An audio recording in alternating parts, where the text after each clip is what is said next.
The road twisted through whispering pines, the air thick with the scent of sap and coming rain. I had driven that road every fall since I was old enough to hold a steering wheel, winding my way to the cabin my grandfather built with his bare hands. Nestled deep in Green Hollow, the place was more than timber and nails. It was a promise, a refuge, one that had belonged to my family long before the world discovered the charm of rustic living. But this time, something had changed. I rounded the final bend, expecting the familiar gravel path, veering left toward the cabin. Instead, a steel gate blocked the turnoff, stretching across the road like a slap in the face. Bold red letters were stenciled across a metal sign, bolted dead center. Private road. Choe, access only. Trespassers will be prosecuted. I hit the brakes hard. Gravel crunched beneath my tires as I stepped out and stared at the barricade. Padlock hung from a thick chain, looped around reinforced steel posts, cemented deep into the earth. Whoever put this here wanted to make a point. I walked closer, fingertips brushing the cold metal. It was brand new. No rust, no wear, just arrogance. Soft electric whir caught my attention. A golf cart was approaching, tires whispering against the pavement. The woman behind the wheel wore a pastel visor, wraparound sunglasses, and an expression like she'd just smelled something sour. She stopped a few feet from me and stepped out with calculated grace. "Can I help you?" she asked, folding her arms. "I was about to ask you the same thing," I replied. "This road leads to my property." She offered a tight, practiced smile. "And this gate protects ours." "Yours?" I echoed. "I'm Karen Withers, president of the Whispering Pines HOA," she said, as if she were announcing her crown title. "We've had some issues with non-residents using this road. Fires, loud gatherings, unauthorized camping. The board voted to restrict access for safety." I suppressed a laugh. "That's my family's cabin back there. We've had legal right-of-way through this road since 1957. I've got the deed and county records to prove it." "Well, that may have been true once," Karen said, brushing invisible lint from her sleeve. "But things evolve. Whispering Pines is a curated community. Our residents expect peace and order. You understand." I didn't understand. Not one bit. "You're trespassing on my right-of-way. Remove this gate." Her expression sharpened.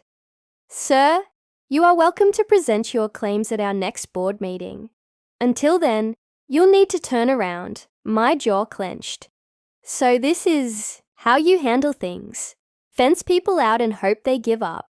"It's nothing personal," she said sweetly. "Just policy." I stood still for a long moment, heart thudding beneath my ribs. The trees rustled overhead, oblivious to the clash unfolding below. My fingers itched to rip the gate from its hinges, but I knew better than to act rashly. "Enjoy your curated community," I said finally, stepping back into my truck. As I drove away, my hands tightened around the steering wheel. I wasn't angry yet, not really, but there was a sharp chill in my gut, the kind that comes when something sacred is trespassed. Back in town, I dug out the original easement documentation, notarized and recorded. The road may now run through their pristine subdivision, but the right-of-way was mine, legally, historically, morally. I called their HOA office the next day, left messages, emailed the board, nothing. A week later, I received a cease and desist letter claiming I was engaging in unauthorized activity on a private HOA property. I stared at the envelope in disbelief, then laughed out loud. That was when it hit me. They thought I had no leverage, that I was just some stubborn cabin guy who'd eventually walk away. They had no idea because while they were busy building gates, they forgot one critical fact. There's only one way in and out of Whispering Pines. One narrow bridge over Hawks Creek, a bridge that crossed land still owned by my family, and that changed everything. Hawks Creek Bridge had stood the test of time. Built by my great-grandfather in 1931, it was the only crossing over the deep, snaking ravine that split Green Hollow from the outside world. Before the developers arrived, with their luxury blueprints and forced landscaping, the bridge had been little more than a timber span, used by loggers and hunters. Now it was the lifeline of Whispering Pines, a lifeline they took for granted. I parked my truck just shy of the gravel curve that led to the bridge and climbed out. The wood beams groaned faintly under my boots as I crossed to the midpoint. Below, the creek roared with spring melt, carving its way through ancient stone. It was wild, untamed, everything Whispering Pines wasn't. I paced the span, then reached into the glove compartment for a roll of bright orange caution tape. Within minutes, both ends of the bridge bore bold warnings. Temporarily closed, private land, do not enter here. Added 2 wooden barricades for good measure. Not a full blockade, yet. Just enough to raise questions. Enough to remind them this place had a history deeper than their bylaws. By noon, the phone rang. It was a man this time, his tone brittle and clipped. Mr. Carter, this is Miles Truitt, legal counsel for the Whispering Pines HOA. We've been notified about some sort of disruption on the Hawks Creek Bridge. Not a disruption, I said. Just a reminder that the bridge and the land beneath it belongs to me. There was a pause, papers rustling. Yes, well, we're aware of your historical connection to the area, but Whispering Pines has an easement agreement in place for vehicular access. Incorrect. The easement they rely on is expired. The original agreement was contingent on cooperative use of the road to my property. The gate changed that. They revoked cooperation. I'm revoking access. Another pause. Longer this time. You're playing a dangerous game, Mr. Carter. I smiled. So are you. That evening, a caravan of HOA board members showed up in person, Karen in the lead, of course.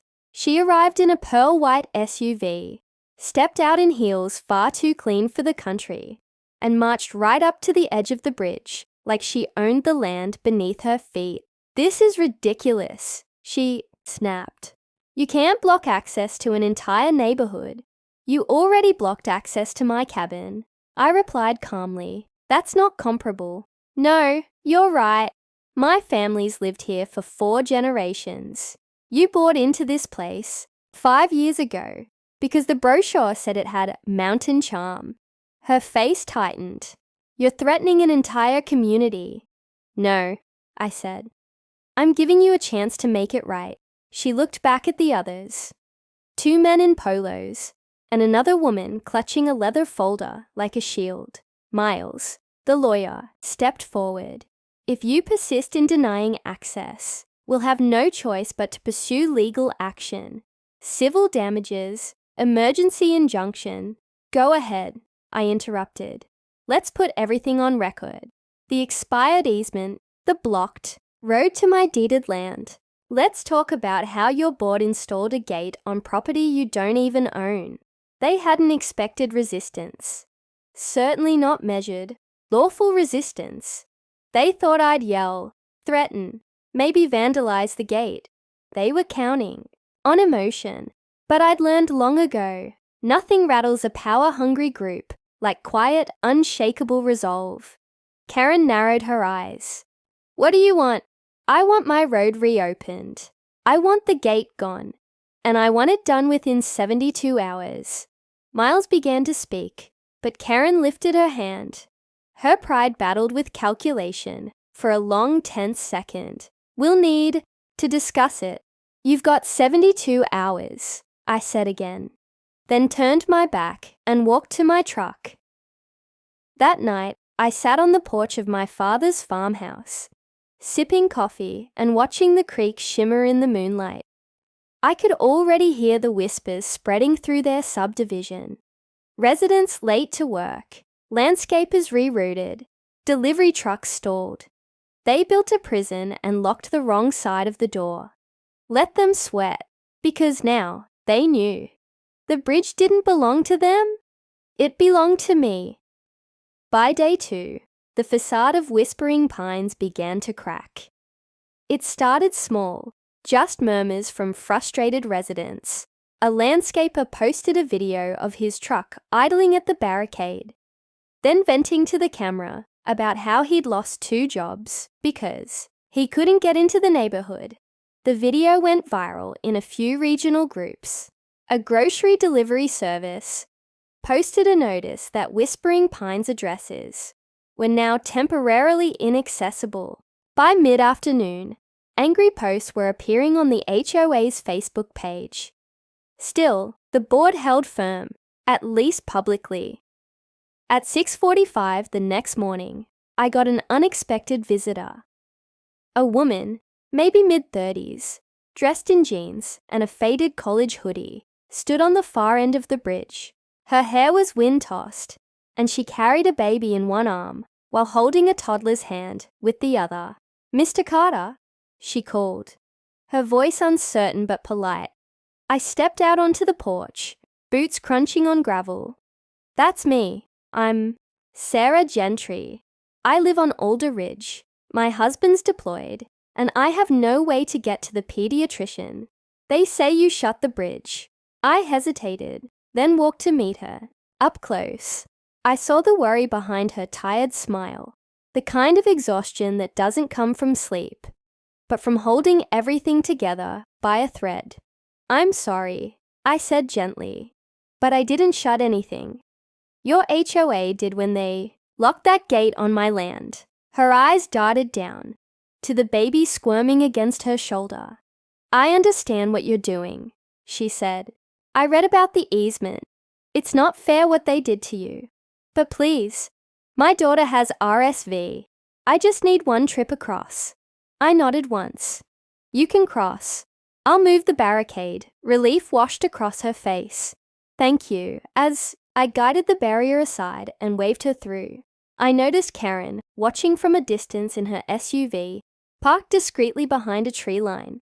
She didn't get out, just stared. By noon, I received a message from someone calling himself The Pines. Insider. No name, just a screenshot of a board group chat thread. It read, "This is escalating. Residents are furious. We need to reframe the narrative before it spreads any further. Can we claim vandalism? Safety concerns?" He let Sarah Gentry through. She's playing both sides. Do not give in. We lose the gate. We lose control. Control. That was the real issue. Not safety, not order, control. So I sent my own message. A printed letter nailed to the front of the barricade in bold black ink. To the board of Whispering Pines. I am not your enemy, but I will not be ignored. Remove the gate, restore the right-of-way, and this ends. 48 hours remain. That afternoon, I was served with legal papers. A hastily filed injunction demanding I cease interference with public utility infrastructure and restore unimpeded residential access immediately. They cited emergency vehicle concerns, school bus routes, and even emotional distress. But what caught my eye was the final paragraph. Should Mr. Carter persist, the HOA reserves the right to seek full property seizure under eminent domain for critical access. That was their nuclear option, and it was laughable. I called my attorney, a friend of my father's, who once specialized in land disputes. "They can't invoke eminent domain," he said with a chuckle. "They're not a government entity. At most, they'll tie you up in court." But the easement was conditional. You're within your rights to restrict access. Good, I said, because I'm not done. I spent the evening going through survey maps and old land plats. My family never sold the strip the bridge stood on. We just let it be used for decades out of neighborly courtesy. And now, that bridge had become leverage they couldn't bypass. Literally. I added 2 more signs on either end of the barricade. All vehicles crossing this land are subject to trespassing law surveillance in effect. Let them stew. Let them realize they built their utopia on borrowed ground. I sat on the cabin porch as the sun sank behind the pines, watching storm clouds gather in the distance. Whispering Pines had turned its back on a handshake agreement passed down through generations. They brought steel gates and legal threats. I brought history and grit. 48 hours to go. Tick-tock. By the morning of the 3rd day, Whispering Pines was unraveling. Trash trucks turned around at the barricade. School buses rerouted to a drop-off zone 2 miles away. Emergency responders demanded written explanations from the HOA. Local media had picked up the story now. Veteran landowner clashes with gated community. And the optics weren't favoring Karen and her board of enforcers. Still, they didn't budge. I waited. At precisely 11 a.m., a convoy of high-end vehicles snaked down the ridge and stopped just shy of the bridge. It wasn't just the board this time. It was residents, real people, angry, confused, fed-up homeowners who'd had enough. A tall man in a blazer stepped forward, flanked by several others. I recognized him from the HOA website. Alan Mercer, a former corporate executive, and now apparently the self-appointed voice of reason in the neighborhood. Mr. Carter, he called from across the bridge. May we talk? I walked to the barricade but didn't remove it. You're welcome to speak, I said evenly. Alan cleared his throat. Look, we understand you're angry, and I'll be honest, we were misled by the board about your rights. But this has gone too far. People can't get to work. Kids are missing school. There's talk of lawsuits from inside the neighborhood now. I raised an eyebrow. Internal mutiny already. That was fast. He didn't laugh. I'm not the enemy, Mr. Mercer, I said. I just wanted access to the road I've had for 40 years. They cut me off. I responded in kind. You made your point, he said. Now we're asking, what do you want to end this? The crowd behind him murmured. Whispers. Impatience. One woman held a sign that read, "No more gates, no more tyrants." Interesting. I pulled a folded sheet of paper from my jacket and held it up. This is a formal demand, signed and notarized. It states the gate must be removed. The HOA must recognize the historic access road on my land as shared use. You will acknowledge the easement publicly and restore my full access rights in writing. And I paused, meeting Alan's eyes. Karen and the current board must resign. That sparked a small explosion of noise behind him. Someone shouted, "It's about time!" Alan flinched. "That's a tall order," he said carefully. So was cutting off a man from his own home. From behind the crowd, a familiar voice. "Rose like smoke. You'll never get away with this." Karen stepped into view, dressed in an immaculate beige suit, like she was heading to court. Her lips were pursed tight, but the cracks in her armor were showing. Her usual arrogance had turned into desperation. "You're blackmailing the community," she snapped. "No," I said. "You tried to muscle me off my own land with rules that don't apply, and power you don't have. This isn't blackmail. It's balance. You'll be sued into oblivion." I stepped around the barricade, slow and calm, until we stood eye to eye. Her pupils flared slightly, but she held her ground. "You know what happens if you sue me," I said. "I countersue. I file an injunction. I subpoena every document, every message, every abuse of power since you took over. You want that in public record? Karen hesitated, jaw clenched. Alan turned to her. Karen, we've had complaints. A lot of them. This situation? You escalated it. Her eyes darted between us. Then, something in her finally broke. This is insane, she whispered. I built this neighborhood. I gave it order. No, I said quietly.